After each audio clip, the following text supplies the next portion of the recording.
Hello beautiful souls, welcome back to my channel.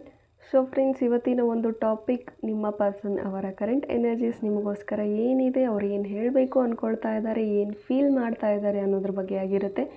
Guys, ಇದೊಂದು just general reading ಆಗಿರುತ್ತೆ. ನಿಮ್ಮ ಜೊತೆ ರೆಸನೇಟ್ ಆದರೆ ಮಾತ್ರ ತಗೊಳ್ಳಿ. ಹಾಗೆ ಟೈಮ್ಲೆಸ್ ರೀಡಿಂಗ್ ಆಗಿರುತ್ತೆ. ಯಾವಾಗ ಸ್ಕ್ರೀನ್ ಮೇಲೆ ನೋಡ್ತೀರಾ ಆವಾಗ ಇದು ನಿಮಗೆ ರೆಸನೇಟ್ ಆಗುವಂಥದ್ದು. ಯಾರಿಗೆಲ್ಲ ಪರ್ಸ್ನಲ್ ರೀಡಿಂಗ್ ಬೇಕೋ ಡಿಸ್ಕ್ರಿಪ್ಷನ್ನಲ್ಲಿರುವಂಥ ನಂಬರ್ಗೆ ನೀವು ಕಾಂಟ್ಯಾಕ್ಟ್ ಮಾಡಬಹುದು. ಆ್ಯಂಡ್ ಯಾರಿಗೆಲ್ಲ ಕ್ರಿಸ್ಟಲ್ಸ್ ಬೇಕು, ಬ್ರೇಸ್ಲೆಟ್ಸ್ ಯೂಸ್ ಮಾಡಬೇಕು ಅಂದ್ಕೊಳ್ಳೋರು ಸಹ ನೀವು ಡಿಸ್ಕ್ರಿಪ್ಷನಲ್ಲಿರುವಂಥ ನಂಬರ್ಗೆ ನೀವು ಕಾಂಟ್ಯಾಕ್ಟ್ ಮಾಡಿ. ಆ್ಯಂಡ್ ಯಾರಿಗೆಲ್ಲ ಕ್ಯಾಂಡಲ್ ವ್ಯಾಕ್ಸ್ ಕೋರ್ಸ್ ಕಲಿಬೇಕು, ಟ್ಯಾರೋ ಕೋರ್ಸಸ್ ಕಲಿಬೇಕು ಅನ್ನೋರು ಸಹ ನೀವು ಕಾಂಟ್ಯಾಕ್ಟ್ ಮಾಡಬಹುದು. ಓಕೆ, ಸೊ ಎಲ್ಲ ಕೋರ್ಸಸ್ಸು ಅವೈಲೇಬಲ್ ಇದೆ. ಈ courses related law of attraction, any kind of informations ನಿಮಗೇನಾದರೂ ಬೇಕು ಅಂದರೆ you can contact me. Okay, so guys, ಈ ಒಂದು reading again I am telling just a general reading. ಎಲ್ರಿಗೂ ಎಲ್ಲವೂ ಅನ್ವಯ ಆಗೋದಿಲ್ಲ. ಯಾವುದು ಅನ್ವಯ ಆಗುತ್ತೆ ಅದನ್ನು ಮಾತ್ರ ತಗೊಳ್ಳಿ, ಯಾವುದು ಅನ್ವಯ ಆಗೋದಿಲ್ವೋ ಅದನ್ನು ಬಿಟ್ಬಿಡಿ. ಸೊ ಆಲ್ಮೋಸ್ಟ್ ಬಿ ಪಾಸಿಟಿವ್ ಅಂತ ಹೇಳ್ತೀನಿ. ಎಂಥದೇ ರೀಡಿಂಗ್ ಬಂದರೂ, ಯಾವುದೇ ರೀಡಿಂಗ್ ನೋಡಬೇಕಾದ್ರೂ ನೀವು ಪಾಸಿಟಿವ್ ಆಗಿರಿ. ಸೊ ದಟ್ ನಿಮಗೆ ಇನ್ನೂ ಒಂದು ಮೋಟಿವೇಶನ್ ಥರ ಸಿಗುತ್ತೆ, ಒಂದು ಒಳ್ಳೆ ಗುಡ್ ಮೆಸೇಜಸ್ ಕೂಡ ಸಿಗುತ್ತೆ. If you are in negative state, definitely ನಿಮಗೆ ನೆಗೆಟಿವ್ ಆಗಿ ಒಂದು ಮೆಸೇಜಸ್ಗಳು ಸಿಗುತ್ತೆ. ಅಥವಾ ಏನೇ ಒಂದು ನೆಗೆಟಿವ್ ಆಗಲಿ ಪಾಸಿಟಿವ್ ಆಗಲಿ ಯಾವುದೇ ಮೆಸೇಜ್ ಬಂದರೂ ನಾನು ಅದನ್ನು ಕರೇಜಿಯಸ್ ಆಗಿ ತೊಗೊಳ್ತೀನಿ, ಒಂದು ಪಾಸಿಟಿವ್ ಆಗಿ ತೊಗೊಳ್ತೀನಿ, ಒಂದು ಗೈಡೆನ್ಸ್ ಥರ ತೊಗೊಳ್ತೀನಿ ಅಂತ ನೀವು ಮೈಂಡ್ಸೆಟ್ಟಿಂದ ಕೂತ್ಕೊಂಡ್ರೆ ಡೆಫಿನೆಟ್ಲಿ ಈ ಒಂದು ರೀಡಿಂಗ್ ನಿಮಗೆ ರೆಸನೇಟ್ ಆಗುತ್ತೆ ಅಂತ ಹೇಳ್ತೀನಿ. So hope you guys got clear. So let start the reading. ನಿಮ್ಮ ಪರ್ಸನ್ ಅವರ ನೇಮನ್ನು ಒಂದು 3 ಬಾರಿ ಹೇಳ್ಕೊಳ್ಳಿ ಅಥವಾ ವಿಜುವಲೈಸ್ ಮಾಡಿ ಅವರನ್ನು, ಸೊ ದಟ್ ಅವರ ಒಂದು ಎನರ್ಜಿ ನಿಮಗೆ ಕನೆಕ್ಟ್ ಆಗಲಿ ಅಂತ ಹೇಳ್ತೀನಿ. Okay, so let's start the reading. Okay, so ಈ ಫ್ಲೇಮನ್ನೇ 3 ಬಾರಿ ನೋಡ್ತಾ ಅವರ ಹೆಸರನ್ನು 3 ಬಾರಿ ಹೇಳಿ.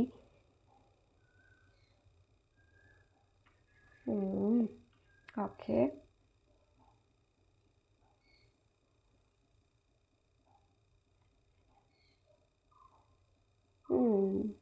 ಸೈಲೆನ್ಸ್. ನೀವು ಸೈಲೆಂಟ್ ಇದ್ದೀರಾ, ಅವರು ಸೈಲೆಂಟ್ ಇದ್ದಾರೆ.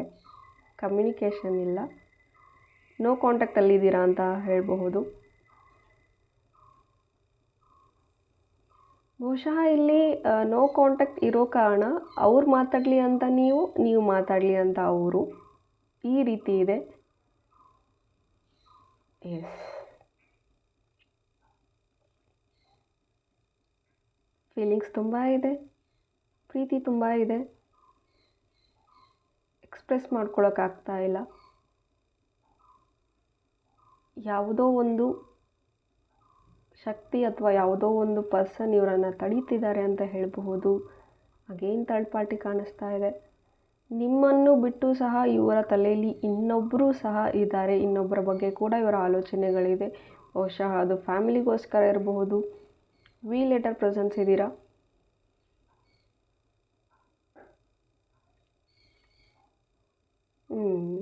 ಓಕೆ, ನಿಮ್ಮಿಬ್ಬರ ಮಧ್ಯೆ ತುಂಬ ಕಾನ್ಫ್ಲಿಕ್ಟ್ಸ್ ನಡೀತಾ ಇತ್ತು ಅಂತ ಹೇಳಬಹುದು. ಈಗ ನೋ ಕಮ್ಯುನಿಕೇಷನಲ್ಲಿದ್ದೀರಾ, ಎಸ್. ಬಟ್ ನೋ ಕಮ್ಯುನಿಕೇಷನ್ ಆಗೋಕ್ಕೂ ಮುಂಚೆ, ನೋ ಕಾಂಟ್ಯಾಕ್ಟ್ ಆಗೋಕ್ಕೂ ಮುಂಚೆ ಜೋರಾಗಿ ಜಗಳ ಆಗಿದೆ ನಿಮ್ಮಿಬ್ಬರ ಮಧ್ಯೆ ಅಂತ ಹೇಳಬಹುದು. ತುಂಬಾ ಫೈಟ್ ಆಗಿದೆ ಅಂತ ಹೇಳಬಹುದು. ಮೋಸ್ಟ್ಲಿ ಫ್ಯಾಮಿಲಿ ವಿಚಾರವಾಗಿ ಇಲ್ಲಿ ಜಾಸ್ತಿ ಜನ ಜಗಳಗಳನ್ನು ಮಾಡ್ಕೊಂಡಿದ್ದೀರಾ ಅಂತ ಹೇಳಬಹುದು. ಬಹುಶಃ ನಿಮ್ಮ ಫ್ಯಾಮಿಲಿ ಅವರ ಫ್ಯಾಮಿಲಿಗೋಸ್ಕರ ಸಮಥಿಂಗ್ ಫ್ಯಾಮಿಲಿ ರಿಲೇಟೆಡ್ ಜಗಳಗಳಿಲ್ಲಾಗಿದೆ. ಸೊ ಬಿಕಾಸ್ ಇಲ್ಲಿ ನೀವು ನಿಮ್ಮ ಫ್ಯಾಮಿಲಿನ ಬಿಟ್ಕೊಡೋದಿಲ್ಲ, ಅವರು ಅವ್ರ ಫ್ಯಾಮಿಲಿನ ಬಿಟ್ಕೊಡೋದಿಲ್ಲ. ಸೊ ಮಾತಿಗೆ ಮಾತು ಬೆಳೆದು ಬಹುಶಃ ದೂರ ಆಗಿರಬಹುದು. ಫ್ಯಾಮಿಲಿ ವಿಚಾರಕ್ಕೆ ಇಲ್ಲಿ ದೂರ ಆಗಿರುವಂಥದ್ದಿದೆ.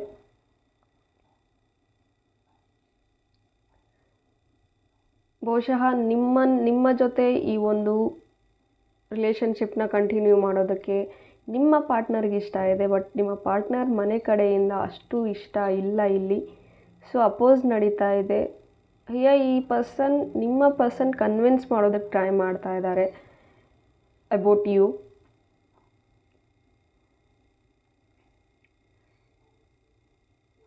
ಮೈಟ್ ಬಿ ಇಲ್ಲಿ ನೀವು ಮ್ಯಾರಿಡ್ ಆಗಿರಬಹುದು ಆ್ಯಂಡ್ ಮ್ಯಾರೇಜ್ ಆಗಿ ಕೂಡ ಸಪ್ರೇಷನಲ್ಲಿದ್ದೀರಾ. Still you are waiting for your husband ಅಥವಾ ವೈಫ್ಗೋಸ್ಕರ ನೀವು ವೆಯ್ಟ್ ಮಾಡ್ತಾ ಇರಬಹುದು. ಆ್ಯಂಡ್ ಅಗೇನ್ ಅಲ್ಲೂ ಕೂಡ ಫ್ಯಾಮಿಲಿ ಇಶ್ಯೂಸ್ ಇಂದಾನೇ ನಿಮ್ಮ ಇಬ್ಬರ ಒಂದು ಸಪ್ರೇಷನ್ ಆಗಿದೆ ಅಂತ ಹೇಳಬಹುದು. ನೋ, ಲೈಕ್ ತುಂಬ ಎನರ್ಜಿ ಬರ್ತಾ ಇರೋದು ಫ್ಯಾಮಿಲಿ ಅಂತ.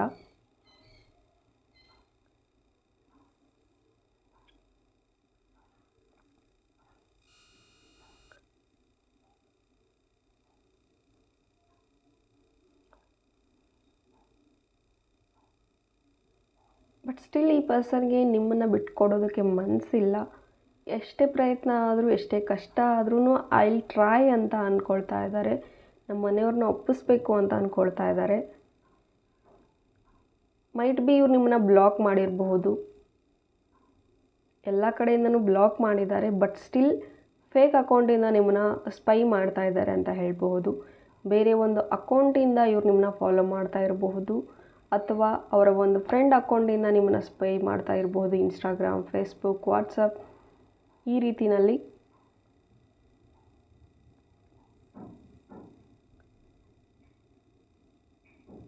ಆ್ಯಂಡ್ ರೀಸೆಂಟಾಗಿ ಥರ್ಡ್ ಪಾರ್ಟಿ ಎಂಟ್ರಿ ಆಗಿದೆ ಅಂತ ಹೇಳ್ಬೋದು ಈ ಒಂದು ರಿಲೇಷನ್ನಲ್ಲಿ ಅಂತ ಹೇಳಬಹುದು. ಥರ್ಡ್ ಪಾರ್ಟಿಯಿಂದಾಗೂ ಕೂಡ ಕಾನ್ಫ್ಲಿಕ್ಟ್ಸ್ ನಡೀತಾ ಇದೆ. ಥರ್ಡ್ ಪಾರ್ಟಿ ವಿಚಾರವಾಗಿ ಬಹುಶಃ ನೀವು ದೂರ ಆಗಿರಬಹುದು. ಸೊ ಎರಡೆರಡು ಪಾಸಿಬಿಲಿಟೀಸ್ ಇದೆ ನನಗೆ ಇಲ್ಲಿ ಕಾಣಿಸ್ತಾ ಇರೋದು. ಒಂದು ಫ್ಯಾಮಿಲಿ ವಿಚಾರವಾಗಿ, ಇನ್ನೊಂದು ಥರ್ಡ್ ಪಾರ್ಟಿ. ಬಹುಶಃ ನಿಮ್ಮ ಬಿಟ್ಟು ಬೇರೆ ಪರ್ಸನ್ನ ಒಂದು ಜೊತೆ ಇರಬೇಕು ಅಂತ ಫ್ಯಾಮಿಲಿ ಎಕ್ಸ್ಪೆಕ್ಟ್ ಮಾಡ್ತಾ ಇರಬಹುದು. ಅದು ಇಲ್ಲಿ ಸಾಧ್ಯ ಆಗ್ತಾ ಇಲ್ಲ, ನಿಮ್ಮ ಪರ್ಸನ್ಗೆ ಒಪ್ಕೊಳ್ಳೋಕ್ಕಾಗ್ತಾ ಇಲ್ಲ ಅದನ್ನು. ಆ್ಯಂಡ್ ತುಂಬ ಪ್ರಾಬ್ಲಮ್ನ ಫೇಸ್ ಮಾಡ್ತಾ ಇದ್ದಾರೆ ಈ ಪರ್ಸನ್ ಅಂತ ಹೇಳಬಹುದು. ಲಾಟ್ ಆಫ್ ಪ್ರಾಬ್ಲಮ್ಸ್ ಅಂತ ಹೇಳಬಹುದು. ಫಿನಾನ್ಷಿಯಲ್ ಇಶ್ಯೂ ಆಗಿರಬಹುದು, ಹೆಲ್ತ್ ಇಶ್ಯೂಸ್ ತುಂಬ ಕಾಡ್ತಾ ಇದೆ ಇವ್ರಿಗೆ. ಬಟ್ ಹಳೆ ನೆನಪುಗಳು ಇವ್ರನ್ನ ತುಂಬ ಕಾಡ್ತಾ ಇದೆ. ಮೆಂಟಲಿ ತುಂಬ ಡಿಸ್ಟರ್ಬ್ಡ್ ಆಗಿದ್ದಾರೆ ಅಂತ ಹೇಳಬಹುದು. ಒಂದು ಪ್ರಾಬ್ಲಮ್ ಸರಿ ಹೋಗ್ತಿದ್ದಂಗೆ ಇನ್ನೊಂದು ಪ್ರಾಬ್ಲಮ್ ಇವ್ರಿಗೆ ಬರ್ತಾ ಇದೆ. ಆ್ಯಂಡ್ ಮೋರ್ ಓವರ್ ನೀವು ಸಹ ಅಷ್ಟು ಹ್ಯಾಪಿ ಆಗಿಲ್ಲ. ನಿಮ್ಮ ಲೈಫಲ್ಲೂ ತುಂಬ ಪ್ರಾಬ್ಲಮ್ಸ್ ನಡೀತಾ ಇದೆ. ಬಟ್ ನೀವಾಗಲಿ ನಿಮ್ಮ ಪರ್ಸನ್ ಆಗಲಿ ಬರೀ ಈ ಒಂದು ಪ್ರಾಬ್ಲಮ್ಸ್ ಮೇಲೆ ಫೋಕಸ್ಡ್ ಆಗಿದ್ದೀರಾ. ಒಂದೇ ಪ್ರಾಬ್ಲಮ್ ಮೇಲೆ ಫೋಕಸ್ಡ್ ಆಗಿದ್ದೀರಾ, ಅದೇ ಇನ್ನೂ ದೊಡ್ಡದಾಗಿ ಆಗ್ತಾ ಇದೆ. ಫಾರ್ ಎಕ್ಸಾಂಪಲ್ ಹೇಳಬೇಕು ಅಂದರೆ, ಒಂದೇ ಗಾಯದ ಮೇಲೆ ಪದೇ ಪದೇ ಬರೆ ಬೀಳ್ತಾ ಇದೆ. ಸೊ ಅದೇ ಇನ್ನೂ ದೊಡ್ಡ ಗಾಯ ಆಗ್ತಾ ಇದೆ. ಆ ರೀತಿ ತಗೊಳ್ಳಿ. ನೀವು ನೆಮ್ಮದಿಯಿಂದ ಇಲ್ಲ, ನಿಮ್ಮ ಪರ್ಸನ್ ಕೂಡ ನೆಮ್ಮದಿ ಇಲ್ಲ. ಪೀಸ್ಫುಲ್ ಬೇಕು, ಪೀಸ್ ಬೇಕು ಅಂತಿದ್ದೀರಾ. ಬಟ್ ಔಟ್ಸೈಡ್ ಹುಡುಕ್ತಾ ಇದ್ದೀರಾ. ನಿಮಗೆ ಪೀಸ್ ಸಿಗೋದು ನಿಮ್ಮ ಪರ್ಸನ್ ಜೊತೆಗೆ ಮಾತ್ರ ಅಂತ ನೀವು, ಆ್ಯಂಡ್ ನಿಮ್ಮ ಪರ್ಸನ್ಗೆ ಪೀಸ್ ಸಿಗೋದು ನಿಮ್ಮ ಜೊತೆಗೆ ಮಾತ್ರ ಅಂತ ಅವರು. But due to some conflicts, family ವಿಚಾರವಾಗಿ, ಥರ್ಡ್ ಪಾರ್ಟಿ ವಿಚಾರವಾಗಿ, ಈ ಒಂದು ಅಬ್ಸ್ಟ್ಯಾಕಲ್ಸಿಂದ ನಿಮ್ಮಿಬ್ಬರ ಒಂದು ಪ್ರೀತಿ ಏನಿದೆ ಅದು ಮುಂದುವರಿಯೋದಕ್ಕೆ ಸಾಧ್ಯ ಆಗ್ತಾ ಇಲ್ಲ.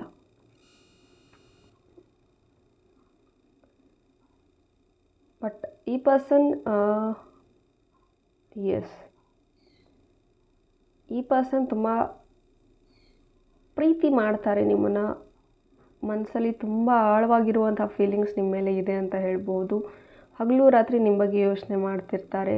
ನೀವು ಹೇಗಿದ್ದೀರಾ ಏನು ಅನ್ನೋದ್ರ ಬಗ್ಗೆ ಯೋಚನೆ ಮಾಡ್ತಾರೆ. ಆ್ಯಂಡ್ ನಿಮ್ಮ ಜೊತೆ ಕಳೆದಂತಹ ನೆನಪುಗಳೇನಿದೆ ಅದನ್ನೆಲ್ಲ ಯೋಚನೆ ಮಾಡ್ತಾರೆ. ಬಹುಶಃ ಇಲ್ಲಿ ಟ್ವಿನ್ ಫ್ಲೇಮ್ ಕನೆಕ್ಷನಲ್ಲಿ ಕೆಲವರು ಇದ್ದೀರಾ, ಆ್ಯಂಡ್ ಸೋಲ್ಮೇಟ್ ಕನೆಕ್ಷನಲ್ಲಿದ್ದೀರಾ. And you feel that yes he is my soulmate or she is my soulmate. ಇವಲ್ಲ ನಾವು ಟ್ವಿನ್ ಫ್ಲೇಮಲ್ಲಿದ್ದೀವಿ, ಸೊ ನಾನು ಬಿಟ್ಕೊಡೋದಿಲ್ಲ. ಇದು ನನ್ನ ಪಾಸ್ಟ್ ಲೈಫ್ನ ಒಂದು ಕನೆಕ್ಷನ್ ಆಗಿದೆ, ಸೊ ನಾನು ಬಿಟ್ಕೊಡೋದಿಲ್ಲ. ಈ ಥರ ಗಟ್ಟಿಯಾದಂತಹ ಒಂದು ಫೀಲಿಂಗ್ ನಿಮಗೆ ಅನ್ನಿಸ್ತಾ ಇದೆ. ಸ್ಟ್ರಾಂಗ್ ಫೀಲಿಂಗ್ ನಿಮ್ಗೆ ಅನ್ನಿಸ್ತಾ ಇದೆ ಅಂತ ಹೇಳಬಹುದು. ಆ್ಯಂಡ್ ಇಲ್ಲಿ ಎಸ್ ಅಫ್ಕೋರ್ಸ್ ನೀವು ಸ್ವಲ್ಪ ಏನೇ ಆದ್ರೂ ಎದುರಿಸೋಣ ಅಂತ ಇಲ್ಲಿ ನೀವು ಪಾಸಿಟಿವ್ ಆಗಿದ್ದೀರಾ. ಬಟ್ ನಿಮ್ಮ ಪರ್ಸನ್ ತುಂಬ ನೆಗೆಟಿವ್ ಆಗಿದ್ದಾರೆ. ಎಕ್ಸಾಕ್ಟ್ಲಿ. ಸಪೋಸ್ ನೀವೇನಾದರೂ ಮ್ಯಾನಿಫೆಸ್ಟ್ ಮಾಡ್ತಾ ಇದ್ದೀರಾ, ಟೆಕ್ನಿಕ್ಸ್ಗಳು ಮಾಡ್ತಾ ಇದ್ದೀರಾ ಅಂದರೆ ಈ ಪರ್ಸನ್ ತುಂಬ ನೆಗೆಟಿವ್ ಆಗಿರೋ ಕಾರಣ ನಿಮ್ಮ ಒಂದು ಮ್ಯಾನಿಫೆಸ್ಟೇಷನ್ಸ್ ಯಾವುದು ಬೇಗ ವರ್ಕ್ ಆಗ್ತಾ ಇಲ್ಲ. ಆ್ಯಂಡ್ ಸಮ್ವೇರ್ ಮೋಸ್ಟ್ಲಿ ನೀವು ಏನಾದರೂ ಡೆಸ್ಪ್ರೇಟ್ ಆಗ್ತಾ ಇರಬಹುದು ಕೆಲವೊಂದು ವಿಚಾರದಲ್ಲಿ. ನಾನೆಲ್ಲ ಟ್ರೈ ಮಾಡ್ತಾ ಇದ್ದೀನಿ, ವೈ ನಾಟ್ ಗೆಟ್ಟಿಂಗ್ ರಿಸಲ್ಟ್ ಅಂತ ಡೆಸ್ಪ್ರೇಟ್ ಆಗ್ತಾ ಇದ್ದೀರಾ. ಸಮ್ಟೈಮ್ಸ್ ಲೆಟ್ ಗೋ ಮಾಡೋದು ಒಳ್ಳೆಯದು. So try to let go guys. And ಈ ಪರ್ಸನ್ ತುಂಬ ಬರ್ಡನ್ ಫೀಲ್ ಮಾಡ್ತಾ ಇದ್ದಾರೆ, ಹೊರೆ ಆಗ್ತಾ ಇದ್ದಾರೆ.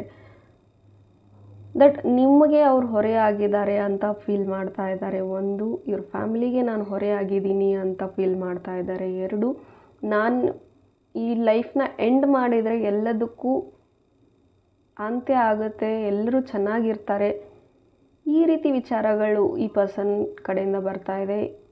ಅವರು ಲೈಫ್ನ ಎಂಡ್ ಮಾಡ್ಕೋಬೇಕು ಅನ್ನೋ ಥರ ಫೀಲಿಂಗಲ್ಲಿದ್ದಾರೆ. ಬಿಕಾಸ್ ಅವರಿಗೆ ಡೀಪಾಗಿ ಅನ್ನಿಸ್ತಾ ಇರೋದು, ಏನೇ ಪ್ರಾಬ್ಲಮ್ ಆದ್ರೂ ನನ್ನ ವಿಚಾರಕ್ಕೆ ಅಲ್ವಾ ಎಲ್ಲ ಪ್ರಾಬ್ಲಮ್ ಆಗ್ತಾ ಇರೋದು, ನಾನೇ ಇರಬಾರ್ದು, ಈ ರೀತಿ ಆಲೋಚನೆಗಳು ಇವ್ರಿಗೆ ಬರ್ತಾ ಇದೆ. ಮೈಟ್ ಬಿ ಈ ಥರ ಫೀಲಿಂಗ್ ನಿಮಗೂ ಸಹ ಆಗಿರಬಹುದು. ನಿಮಗೆ ಗೊತ್ತಿಲ್ಲದೇ ಈ ಥರ ಫೀಲಿಂಗ್ ನಿಮಗೂ ಬರ್ತಿರಬಹುದು. ಬಿಕಾಸ್ ಅಲ್ಲಿ ಆ ಪರ್ಸನ್ ಫೀಲ್ ಮಾಡ್ತಾ ಇದ್ದಾರೆ. ಯು ಗೈಸ್ ಆರ್ ಇನ್ ಟೆಲಿಪತಿಕ್ ಕಾಂಟ್ಯಾಕ್ಟಲ್ಲಿ ಇಲ್ಲ, ಬಟ್ ಮನಸ್ಸಲ್ಲಿ ಡೆಫಿನೆಟ್ಲಿ ನೀವೇನು ಅಂದ್ಕೊಳ್ತಿದ್ದೀರಾ ಅವ್ರಿಗೂ ಅದು ಫೀಲ್ ಆಗ್ತಾ ಇದೆ, ಅವ್ರೇನು ಫೀಲ್ ಮಾಡ್ತಾ ಇದ್ದಾರೆ ನಿಮಗೂ ಅದೇ ಫೀಲ್ ಆಗ್ತಾ ಇದೆ. ಟೆಲಿಪತಿ ಕನೆಕ್ಷನ್ ಇದೆ. ಸೊ ಈ ಥರ ಇದ್ದಾಗ ಆದಷ್ಟು ಪಾಸಿಟಿವ್ ಆಗಿರಬೇಕು.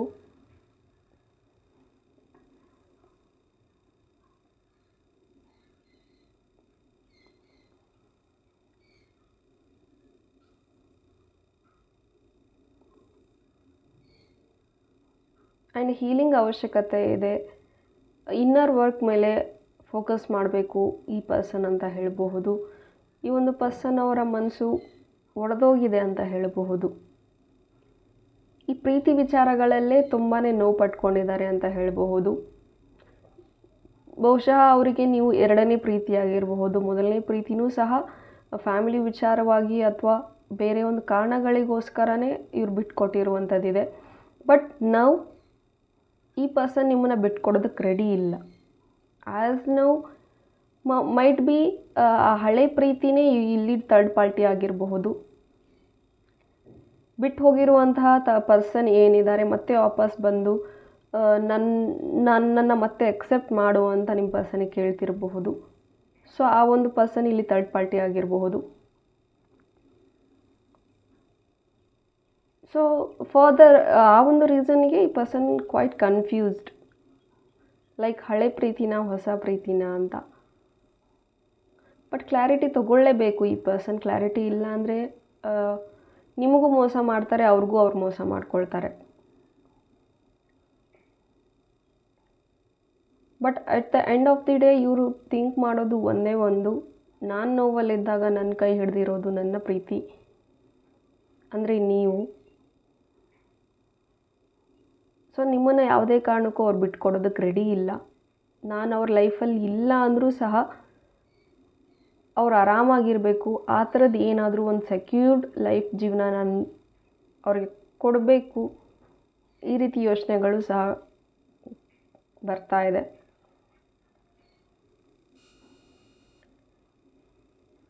ಬಹುಶಃ ಇಲ್ಲಿ ಇಷ್ಟ ಇಲ್ಲದೇನೂ ಸಹ ಕೆಲವರ ಒಂದು ಮ್ಯಾರೇಜಸ್ ಫಿಕ್ಸ್ ಆಗಿದೆ ಅಂತ ಹೇಳಬಹುದು.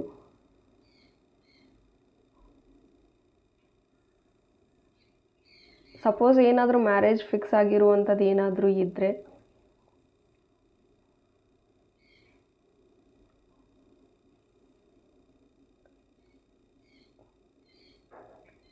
ಮ್ಯಾರೇಜ್ ಫಿಕ್ಸ್ ಆಗಿರಬಹುದು ಅಥವಾ ಮ್ಯಾರೇಜ್ ಮಾತುಕತೆ ನಡೀತಾ ಇರಬಹುದು. ಅವ್ರ ಫ್ಯಾಮಿಲಿ ಬೇರೆ ಒಂದು ರೀತಿಯಲ್ಲಿ ಆಗ್ತಾ ಇದೆ. ಅಥವಾ ಇನ್ನೂ ಒಂದು ಸಹ ನೀವು ಅವರಿಂದ ದೂರ ಆಗಬೇಕು, ಚೆನ್ನಾಗಿರಬೇಕು, ಎಲ್ಲೇ ಇದ್ದರೂ ಚೆನ್ನಾಗಿರಲಿ ಅನ್ನೋ ಕಾರಣಕ್ಕೋಸ್ಕರ ಅವರು ಬಹುಶಃ ಸುಳ್ಳನ್ನು ಹೇಳ್ತಾ ಇರಬಹುದು. ದಟ್ ನನ್ನ ಮ್ಯಾರೇಜ್ ಫಿಕ್ಸ್ ಆಗಿದೆ, ನೀ ನನ್ನ ಜೊತೆಗಿರಬೇಡ, ನನ್ನಿಂದ ದೂರ ಆಗು.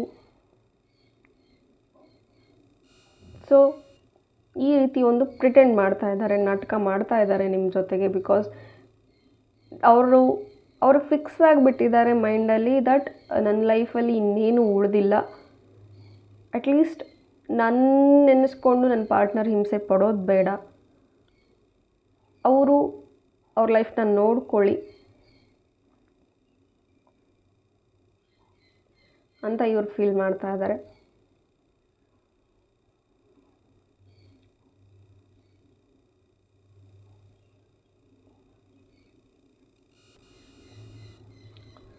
ಸಮ್ ಕಾಮಿಕ್ ಡೆಪ್ತ್ ಕೂಡ ಇಲ್ಲಿ ಕಾಣಿಸ್ತಾ ಇದೆ. ಸಮ್ ಕಾಮಿಕ್ ಎನರ್ಜೀಸ್ ಕೂಡ ನಡೀತಾ ಇದೆ ಇಲ್ಲಿ ಈ ಒಂದು ರಿಲೇಷನ್ಶಿಪ್ಪಲ್ಲಿ ಅಂತ ಹೇಳ್ಬೋದು. You can see that black dots right. So karmic relation ಕೂಡ ಇದೆ ಇಲ್ಲಿ. ಸೊ ಕಾಮಿಕ್ ಎನರ್ಜೀಸ್ ತುಂಬ ಇದೆ, ಎವಿಲ್ ಐ ತುಂಬ ಇದೆ, ಜೆಲಸ್ ನಿಮ್ಮ ಮೇಲೆ ತುಂಬ ಇದೆ ಅಂತ ಹೇಳಬಹುದು. ಸೊ ನಿಮ್ಮ ಮೇಲಿರುವಂತಹ ಜಲಸಿಂದಾಗೂ ಸಹ ನಿಮ್ಮ ಪ್ರೀತಿ ಈ ರೀತಿ ಆಗಿರಬಹುದು. ಸೊ ಫಾರ್ ಬೆಟರ್ ಪ್ರೊಟೆಕ್ಷನ್ ನೀವು ಬ್ಲ್ಯಾಕ್ ಟರ್ಮಲಿನ ಯೂಸ್ ಮಾಡಿ. ಯಾವಾಗಲೂ ನೀವು ಏನಾದರೂ ಒಟ್ಟಿಗೆ ಇದ್ದಾಗ ನಿಮ್ಮ ಜೋಡಿ ತುಂಬ ಚೆನ್ನಾಗಿದೆ ಅಂತ ಎಲ್ಲರೂ ಹೇಳ್ತಾ ಇದ್ರು. ಸೊ ಅದು ಒಂದು ಚೆನ್ನಾಗಿದೆ ಅನ್ನೋದರ ಇಂಟೆನ್ಷನ್ ಒಳ್ಳೇದಿರುತ್ತೋ ಕೆಟ್ಟದಿರುತ್ತೋ, ಯಾವ ಇಂಟೆನ್ಷನಿಂದ ಹೇಳಿರ್ತಾರೆ ಗೊತ್ತಿಲ್ಲ, ಅದು ಕೂಡ ಇಲ್ಲಿ ದೃಷ್ಟಿ ಅನ್ನೋದಾಗಿದೆ ಅಂತ ಹೇಳಬಹುದು. So better guys, you can use black tourmaline to protect your relationship and protect your aura.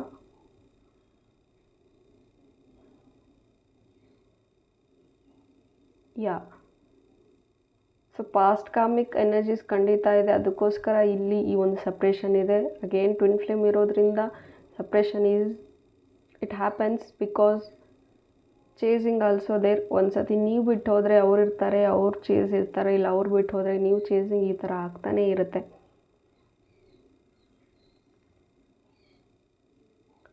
So S, ಆದಷ್ಟು ನೀವು ಪಾಸಿಟಿವ್ ಆಗಿರಿ. ಆ್ಯಂಡ್ ನೀವು ಎಷ್ಟು ಪಾಸಿಟಿವ್ ಆಗಿರ್ತೀರ, ಎಷ್ಟು ನೀವು ಪಾಸಿಟಿವ್ ಆಗಿ ಟೆಲಿಪತಿಕ್ ಮೆಸೇಜಸ್ನ ಕಳಿಸ್ತೀರಾ, ಅಷ್ಟು ಬೇಗ ಈ ಪರ್ಸನ್ ಪಾಸಿಟಿವ್ ಆಗಿ ನಿಮ್ಮ ಹತ್ರ ಬರ್ತಾರೆ ಅಂತ ಹೇಳ್ಬೋದು.